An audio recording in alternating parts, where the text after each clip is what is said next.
Bible literature ministry అనుదిన ధ్యానములు September 13 అంశము మీరు ప్రార్థన చేయనప్పుడు వాక్యము మత్తయి సువార్త 6వ అధ్యాయము 5వ వచనము మీరు ప్రార్థన చేయనప్పుడు వేషధారులవలె ఉండవద్దు, మనుష్యులకు కనబడవలెనని సమాజ మందిరములలోనూ వీధులు మూలలలోనూ నిలిచి ప్రార్థన చేయుట వారికిష్టము. ప్రభువునందు ప్రియులారా, నేటి వాక్యమును ధ్యానించుకుందాము. ఈ లోకములో మనం జీవించేటప్పుడు చాలా సమస్యలు ఎదురవుతుంటాయి. మనం పరిష్కరించుకోగలిగిన వాటిని మనమే పరిష్కరించుకుంటాము. పరిష్కరించుకోలేకపోతే పరిష్కరించగలిగిన వారి దగ్గరకు వెళ్తాము. ప్రార్థన అంటే విన్నవించుకోవడం లేదా వేడుకోవడం. సహజంగానే మనకంటే ఉన్నత స్థానంలో ఉన్న వారి దగ్గర మన సమస్యల గురించి విన్నవించుకుంటాము. వాళ్ళు మన సమస్యలు తీరుస్తారేమోనని ఆశపడతాము. ఎక్కడా మన సమస్య తీరకపోతే చివరి ప్రయత్నంగా దేవుణ్ణి వేడుకుంటాము. అయితే దేవుడికి మన అవసరాలన్నీ తెలుసు. మీరు మీ తండ్రిని అడుగక మునుపే మీకు అక్కరగానున్నవేవో ఆయనకు తెలియును. మత్తయి 6:8. మన అవసరాలు, సమస్యలు దేవునికి తెలిసినప్పుడు మరి దేవుణ్ణి మనమేమి అడగాలి, ఎలా ప్రార్థన చేయాలి?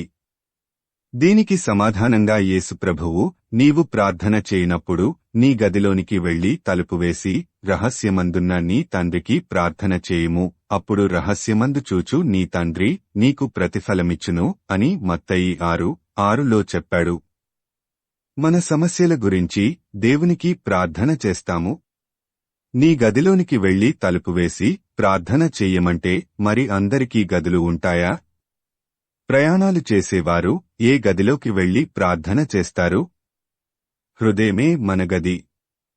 ఇంక వేరే విషయాల గురించి ఆలోచించకపోవడమే తలుపు వేయడం. రహస్యాలు చెప్పేటప్పుడు చెవిలోనే చెప్తాము తప్ప మైకు పెట్టి అరచి చెప్పము కదా. అలాగే రహస్యమందు చూచు తండ్రికి మన హృదయములోనే మన విన్నపాలు చెప్పడం. మనం ఎలా ప్రార్థన చేసినా అది మన హృదయపు లోతులో నుండి రావాలి. నువ్వెందుకు కన్నీటి ప్రార్థన చేయలేడు, మోకాళ్లు అరిగేలా ఎందుకు చెయ్యలేదు, మైకు పెట్టి పెద్దగా అరచి నాకు వినబడేలా ఎందుకు చెయ్యలేదని దేవుడు అడగడు. మన హృదయ వేదనలో నుండి మనకు తెలియకుండానే వెళ్లేదే ప్రార్థన. ఏలైనగా మనము యుక్తముగా ఎలాగూ ప్రార్థన చేయవలెనో మనకు తెలియదుగాని ఉచ్చరింప శక్యముగాని మూలుగులతో ఆ ఆత్మ తానే మన పక్షముగా విజ్ఞాపనము చేయుచున్నాడు. రోమా 8:26.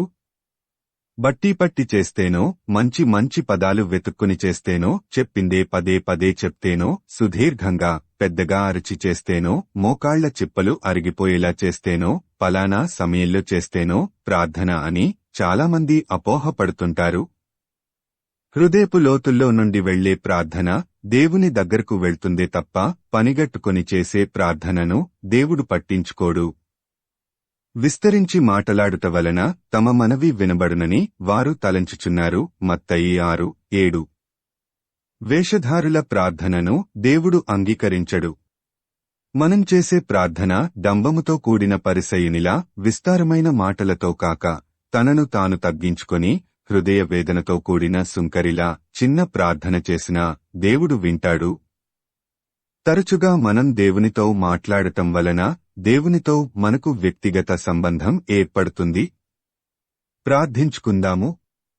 ప్రభువా, ఈ లోకంలో మేము జీవించినంతకాలము అనుదనము నీ సన్నిధిలో గడుపుచు నీతో మాట్లాడే భాగ్యమును, సమయమును మాకు అనుగ్రహించుమని యేసయ్య నామమున అడుగుతున్నాము తండ్రి. ఆమేన్. ప్రభువునందు ప్రియులారా, మార్కు సువార్త 16వ అధ్యాయము 15వ వచనములో మీరు సర్వలోకమునకు వెళ్లి సర్వసృష్టికి సువార్త ప్రకటించుడి అని యేసు ప్రభువు చెప్పాడు. కాబట్టి సువార్తను ప్రకటించడంలో భాగంగా ఈ వాక్యమును మీ స్నేహితులు, బంధువులకు షేర్ చేయమని ప్రభువు నామమున కోరుతున్నాను. దేవుడు మిమ్మును దీవించునుగాక.